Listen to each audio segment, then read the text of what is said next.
The mission of FSU Coach is to prepare and equip the next generation of coaches and sports professionals with best practices and current research to enable them to pursue excellence. We have 2 academic programs, the online graduate certificate, which is 4 classes, and also a 10-class master's in athletic coaching. Our graduate certificate and master's program can be started at any time, either the summer, fall, or spring. The types of classes that we offer focus on the athlete as a whole person. We focus on the theory and practice, the research, the helping skills. I came to FSU Coach because I truly believed in the mission and the purpose of the program. I think I have my dream job being a head coach at Florida State, but I know there's always more ways that I can help my athletes and better prepare as a coach. If you're interested in going into coaching or joining the FSU Coach program, I would just say don't even think about it and do it.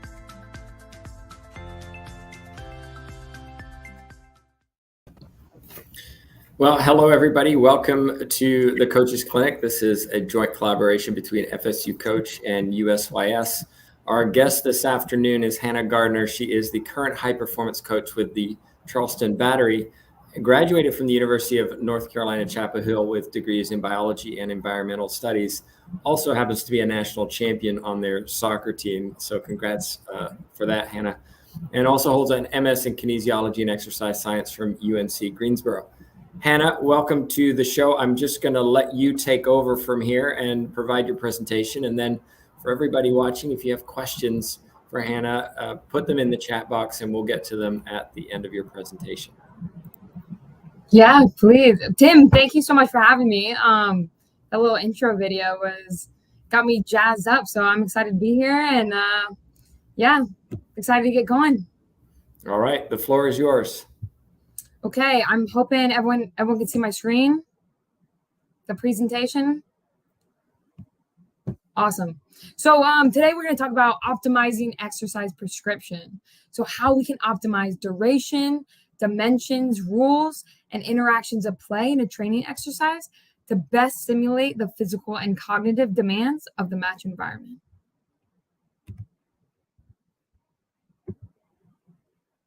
So quick little series of events. The big topics we're going to hit, recreating the match environment. That's our purpose of training. Training the highest quality actions. So understanding player readiness and conserving their battery throughout a session. Exploring how time and space impact a player's experience and how that's going to impact the speed at which that battery drains. Establishing a threshold, right? So that breaking point, that drop in quality, that's when we want to end an activity and provide some rest. And then finally, the rule of 7. So in some ways, we're kind of working backwards because that's going to end up being, or at least is the starting point that I use, but important to consider all these variables. And at the end of the day, understand the importance of exercise prescription. So first up, why do we train? It's to recreate that match environment, right? So each activity should be providing repetitions of a certain moment of the game, right? So to optimize the connectivity to the match, we have to understand how our activities dimensions, the numbers, the rules, how all of that is going to impact the player's experience, both cognitively, right, in their decision-making, and then physically, right, their ability to perceive what's going on and then translate that perception into decision-making, into physical actions. Right, so just looking at a 5v5, right, laid out here with, it's a 4v4 plus goalkeepers versus a 5v5 with 3 small mini goals versus a 5v5 played to end zones, right? Each of these layouts is going to drastically impact the way a player experiences the game, physically, cognitively, and the way they interact with each other on the pitch. So it's important that we prescribe differently based on each of these activities in order to, again, recreate the moment of the game that we're trying to replicate, as well as make sure that we're not fatiguing our athletes or we're conserving their battery, which we'll talk about. So really quick, kind of just first looking at, a 1v1. So we've all kind of, all my soccer players have likely done this activity as a player and even maybe done it as a coach a few times. You're playing 1v1 to a cone with a ball on top, right? And I've played this anywhere from 45 seconds, even to 2 minutes before. But we have to think about how realistic this is to the match environment. So we consider the space being covered, either a passing lane or space to dribble into, or the goal itself. How long is a 1v1 interaction really taking place in the match before another player comes to help or before that ball is lost? So if we look at just a few clips, right? Obviously, we have a few of the best in the world. Our Ronaldo here. So each of these 1v1 experiences here is taking half a second to a second, maybe 3 seconds max. And it's not just these players that are playing at the highest level, but also if we take it into a youth environment, same thing. How long are these 1v1s actually taking place? And again, most of them are half a second to a second, maybe 2. I looked in my own environment, right? So this is the team I coach right now, the Charleston Battery. And we've played about 7 matches this season. And this is the longest 1v1 that I could find us doing it all. So this entire clip is 10 seconds. But in reality, our athlete probably lost the ball there because he wasn't playing fast enough. So in reality, when we are training our players to act with the intensity, both attacking and defensively, the speed of decision making, and the reactivity that these situations demand, we have to put them into training situations that's going to replicate that environment. So maybe instead of that activity with a ball on top of a cone, maybe we do something like this in training. So here we've created a more realistic scenario to goal with proper distancing. The timing of the interaction is a lot more similar, right? Again, about half a second to 2 seconds, maybe 3 max is what's taking place here.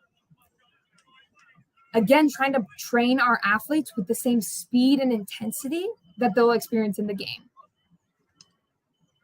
At the same time, the way that it's structured, it has a bit of built-in rest with it as well. So they're working at about a 3 or 4 to 1 rest to work ratio. And we can kind of take this approach with all moments of the game, right? We can look at a 2v2 situation, right? So we're the yellow team, we win this ball and we're going 2v2 to goal. How long is that realistically taking place? Same thing if we want to train, let's say we want to train kind of a mid block, right? So now we're looking at everyone on the pitch. We're looking at 11 players. What's kind of is the duration of the activity, like a certain rep before we have our players either break down or they fatigue or there's some drop in quality. Oh, a little background noise here too.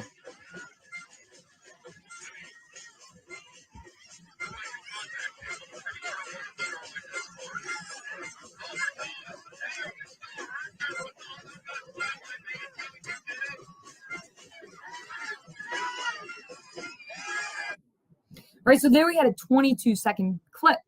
While the demand and the intensity isn't as high as a 1v1 or 2v2, the players have to stay organized and disciplined for a longer duration here, right? So we might, if we're trying to replicate this sort of scenario in a game and train this sort of 11v11 structure, we can do it for a longer duration.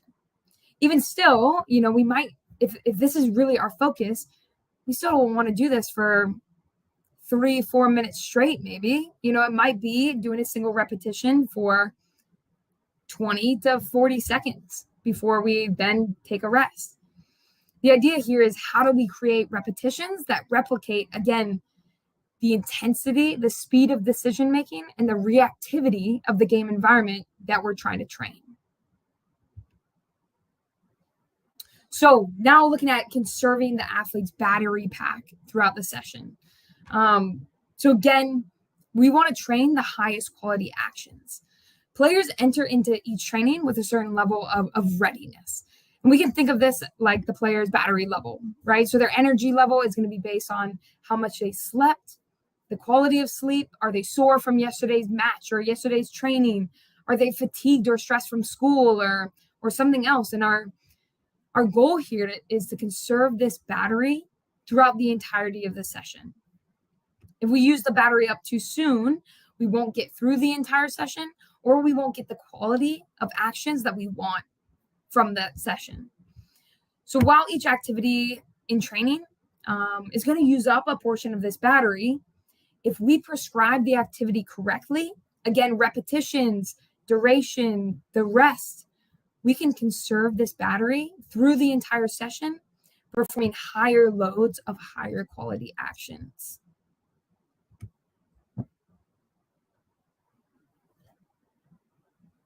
So let's think about this within a little example. So we have our 1v1. Let's say we want to play a 1v1 and we want to play an 11v11 scrimmage. If we take that first initial 1v1 game and we prescribe 4 sets of 1 minute with 30 seconds rest, even if that player's battery started out at its max, at the end, it's going to be pretty low.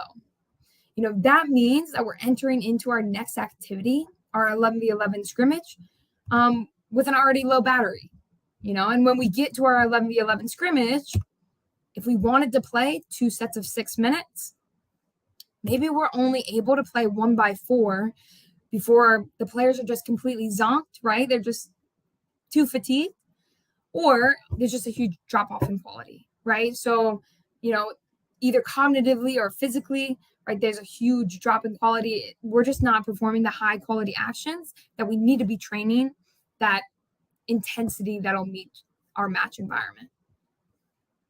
So now let's think about introducing our new version of 1v1s. So one pair goes, attacks the goal. Again, a 3 to 4 second maximal intensity action, and a little built-in work to rest, right? So 6 reps, again, that built-in rest there. We can do 2 sets of that, and then a full rest in between our repetitions, in between those 6 reps, right? So we coming out of that situation with 12 of the highest quality actions, and their battery is still pretty full, right? It hasn't dropped off that much. Now we're heading into our 11v11 environment, and there's plenty left in the tank to perform our 2x6 minutes. Even still, this could be the moment where you adapt on the fly, right? You realize, okay, maybe we do 2x5 minutes, or maybe we extend that rest to a full 3 or 4 minutes. Again, the idea here is to conserve the battery so that we're able to perform higher loads of higher quality actions. Right, so if you're still kind of questioning this a little bit, I want us to just kind of take one more analogy into consideration and think about whether you could do 20 pull-ups in a row. Most of us can't. I don't know about you guys, but if we think about, can you do 2 pull-ups and then rest for 30 seconds, another 2 pull-ups, rest for 30 seconds, and do 10 sets of that?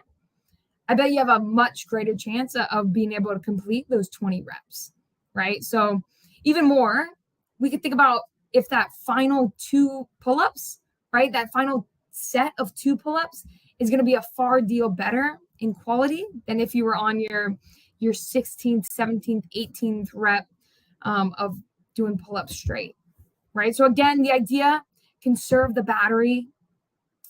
Our prescription is really important here. Okay, so now let's take a look at how we want to prescribe based on the player's experience. So most importantly, based on space and based on time. We can think about this along this big spectrum here. On one end are our intensive games. So think small numbers and small spaces. Physically, this is going to be more high intensity actions, short sprints, a lot of cutting actions. Cognitively, you're making more decisions per minute, right? So there's more interactions between players per minute. You're constantly involved in the play.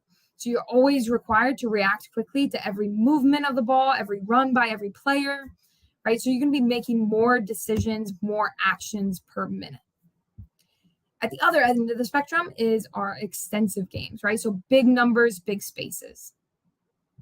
Now, physically, there's going to be more high-speed running. They're going to be running for longer, so more meters covered. Cognitively, although you're accounting for more numbers on the pitch, there's going to be fewer decisions per minute, right? So fewer interactions between players per minute, since players on the ball are affected far greater than players on the other side of the pitch farthest from the ball.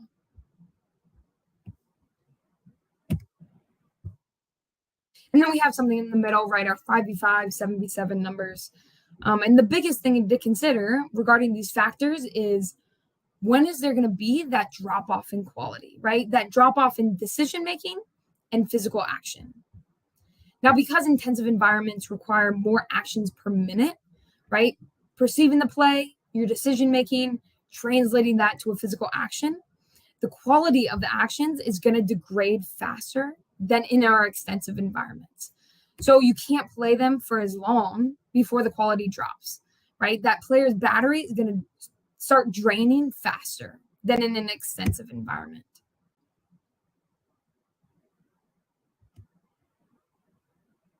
So while time and space are key factors, there's other ways that we want to think about prescribing based on the design of the activity. Again, to replicate the match environment, but also to conserve that player's battery, right? And the first variable we can look at is the space we're playing in, right? So the dimensions of the playing field. So what is a realistic space to play 4v4? And we know realistic to the match environment, if we just take, the spacing of the 11 normal pitch, and we break it down by 10 field players, we get 11 by 7 yards per player. So if we then look at, this 4v4 situation, we have 3 field players. So I would prescribe a width of 3 by 7, 21 yards, and a length of 33 yards. Now, since we have goalkeepers, I would actually extend this a little bit longer and make it about 36 yards, since our goalkeepers are going to take a little bit of vertical space. Now, in an intensive environment, so now we're talking whatever is less than this 11 by 7. So in this space, we're talking less space to defend, so less distance to pressure the ball, which means less time on the ball offensively, and then more decisions and actions are going to be made per minute. So we've got to prescribe, again, shorter durations of time for our intensive environments versus our extensive environments. Again, things to think about: space to defend, time on the ball, decisions being made per second. So a normal 3v3 plus goalkeepers, I'll prescribe 60 to 90 seconds of work to 60 to 90 seconds of rest, right? Anything longer than this has shown a drop off in quality. And in a more intensive space, I would even have to decrease this number. Again, we're talking about highest quality actions. We're not talking about building a huge fitness base or burning out the players. We want to replicate that same fitness environment that they're going to experience in a game. And within a game environment, you're never experiencing a 3v3 for 60 or 90 seconds, right? That is on the far, far end of the scale. So we're still building that platform of fitness, of physical fitness, but we want it to be of the highest quality actions, because that's more going to resemble what the players are going to experience in a match.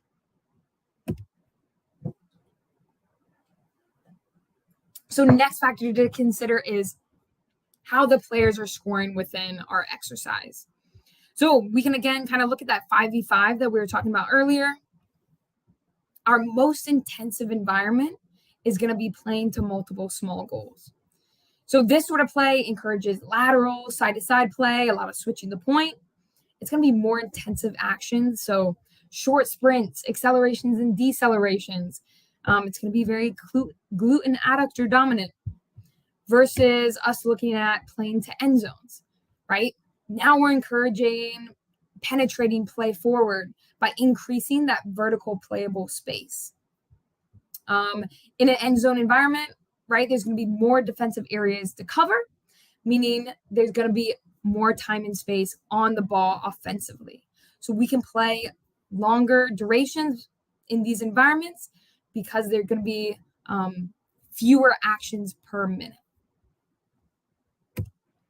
And then something in the middle is our big goals with keepers, right? We don't often think of that as being extensive or intensive. We'd probably think it's more extensive, but it actually lies in the middle, right? So you can shoot from pretty far out, which means there's a large area to defend, which means you have more time and space on the ball, right? So these are our extensive aspects. But since you have to shoot from a certain angle, it decreases the space on the field that must be defended, right? So you're offering less time and space, more similar to our intensive environments. So again, changing the method of scoring is going to change the player's experience, right? So how they move within the activity, how they fatigue in the activity, both cognitively and physically, and which should change. Ultimately it has to change the way we prescribe the activity in order to replicate that game environment, in order to conserve their battery. So even the way we coach, either our style of play or how we lead an individual activity, is going to dictate how that player experiences and behaves in the activity. So in this example, we can just look at if we're a defending team and we're working on a high press versus we're working on a line of confrontation, right? So obviously this high press is a more intense style of play. There's going to be less time and space or less time to react, as well as less time and space on the ball for the offensive team. Versus a line of confrontation, right? Less intense style of play, more time and space on the ball for the offensive team, a more extensive environment, right? We can do this for longer durations. High press, we only want to do it for sharp bouts because that's more likely going to replicate what the players are going to experience. The same could be said of possession-based style of play versus one that's really direct, right? So that direct is going to be more intensive. That possession-based is going to be a more extensive environment. So a lot of variables there to consider. So kind of where do we start? So obviously, we talked about dimensions, the numbers, the intensity of play. We have to think about how long an athlete can sustain those highest quality actions within that activity before the level drops, right? And this should be our threshold. As soon as that level drops, we aren't training the right actions anymore. So this is when we need to provide our athletes with rest. And, this is the difference between prescribing an activity for 3 minutes or for 1.5 minutes or for 20 seconds. What's the demand of the activity? Both cognitively, right, decisions per minute, as well as physically, actions per minute, and then how realistic is it to the match environment? So when figuring out what that threshold is, right, what's that breaking point for the activity, we have to consider, again, both the cognitive and the physical. But, when we're doing a new activity or a new exercise, something we haven't done before, there's sometimes we're not entirely sure yet. So kind of what's the method behind where we start? And kind of this is what I faced in my first high performance position when I was coaching with the Kansas City Current, the NWSL team. How could I figure out the right times to prescribe if I'd never seen the drill before? So my approach was I started watching film and I started recording how long every 1v1, every 2v2, every 3v3 took, similar to what we were doing at the beginning of the presentation, right? And I went all the way down the line. 1v1s, again, on the high end, 2 seconds. 2v2s, 5 seconds. All the way to 11v11. The max threshold, the ball was in play for about 1 minute, 20 seconds. If that, again, that's the high end of things, before the ball went out of bounds or before the team lost possession. So that kind of gave me my trajectory, my setup. And then I had to consider a certain amount of time. So let's say we did something for 1 minute. Within that minute, we may have 30 1v1 interactions. We may only have 5 4v4 interactions. So then the question became, how many actions did I want my players performing? So, or how many could they perform at the highest quality before they began to fatigue either mentally or physically, right? So if we did an activity for too long, and they're having too many interactions, let's 20 interactions on the ball, that might be too many, right? So the players are going to get bored, they're going to get fatigued.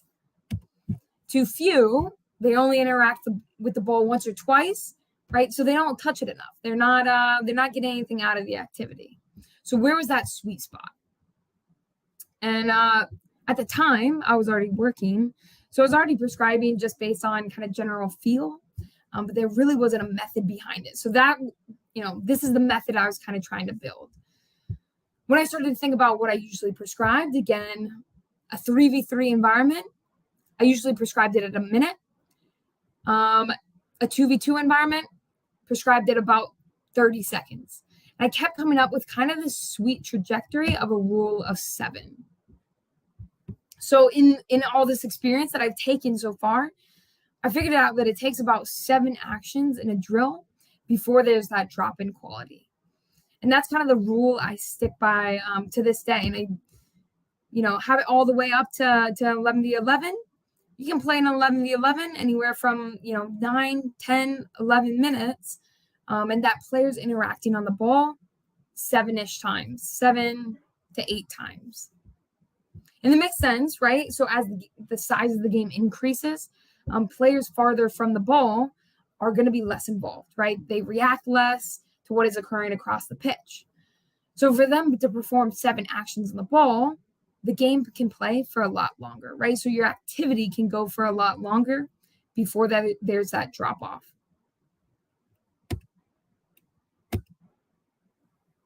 So when I'm considering how long we should play an exercise, my step 1 is always going back to that kind of rule of 7. So based on our numbers within the exercise, kind of that's my baseline. And then my second step is considering all the rest, right? So, at what point in training is this exercise taking place? Is it at the beginning when I'm really trying to conserve their battery? Or is it at the end of training when I can kind of burn them out if I want? What are the scoring methods going on? Is it to end zones? Is it to mini goals? And then what is the coaching style that's happening? Are we demanding a really high intensity style of play? Or is it something, a lower intensity, maybe possession based, maybe more a cognitively approaching activity, right? So, few key takeaways. We always want to recreate the match environment within a training exercise. So replicating that intensity, that speed of decision making and speed of physical actions, it should be our first priority. Conserving the player's energy, right? Prescribing with detail so we're not burning out the players too soon, so that we're getting the highest load of the highest quality actions that we possibly can. Duration of play is dependent upon all those variables in the activity and whether those variables are making it an extensive or intensive environment. And then thinking about our rule of 7, right? Within your same environment, based on how you coach, based on your individual team, it's going to be different. So maybe thinking about when are your players experiencing about 7 interactions around the ball? Or taking a look at some of the film and saying, how long are our 3v3s taking place or 4v4s, whatever it is, in order to replicate that match environment and those demands within your training activity. That's all for me. Does anyone have any questions? Yeah, Hannah, we do have a couple of questions, and just a reminder that if you're watching live, if you have a question, put it in your chat box and we'll make sure to get it to Hanna. A couple of them from Aaron. He says, how do you know what's left in the battery or when the battery is full? Yeah, so a lot of times that's just communicating with your athletes. So at the professional level, we do subjective surveys. So every morning the players fill out a subjective survey asking, how many hours did you sleep? What was that quality? How fatigued do you feel? How sore are you? And kind of where are those sites of soreness? And not only does this provide us with one value, we call it a readiness score, but it also kind of gives us a good check-in on the players. If they're sore in a certain part, maybe we can address that issue, ease up on the weights in a certain part of the, or something like that. But at the end of the day, knowing that readiness score for our individual athletes then allows us to adapt our session in order to best fit that individual. So maybe it means if they're especially sore, especially fatigued, we make them a bumper. And they become a bumper for a few more of those reps of that game, or we pull them completely from an activity, or so at the end of the day, that information allows us to then prescribe the session that's going to best suit that individual and make sure that they're still progressing on a trajectory that's providing positive adaptations, right? They're getting fitter, they're developing in the right direction, and they're not overtraining. I'll follow that up then. Athletes want to play. They want to be selected. They want to compete. And if I'm doing a survey asking if I've slept well or am I tired, I might be motivated to not tell you the truth to make sure that maybe I get picked to play, or you're not going to consider me sitting out sessions and things like that. How do you make sure that you get that honesty from the athletes, knowing that the honesty is going to help them in the long run? Yeah, I mean, that's a huge issue. And I think it's really developing the right culture.